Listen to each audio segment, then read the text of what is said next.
देखु गत 24/5 रे आमर जड़े सहयोगी प्रहलाद प्रधान जी की हिंदोल रेंज रे इनचार्ज फरेस्टर भाव में कम करुला शिकारी मैंने निर्मम भाव हत्या करते जार प्रतिवाद रे आम संघ 3टी दाबी रखिला। प्रथम दाबी थिला तार परिवार भरण पोषण ताकू गोटे कोटी टंका तार प्रोत्साहन राशि गोटे कोटी टंका।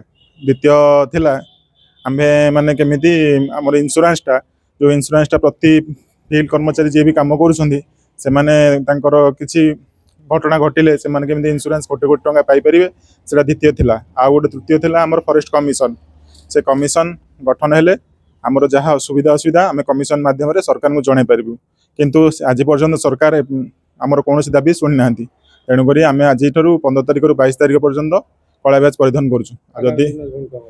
आगामी दिन में जदि आम दाबी पूरण न हुए आम 22 तारिख रु समूह छुट्टी जीवु।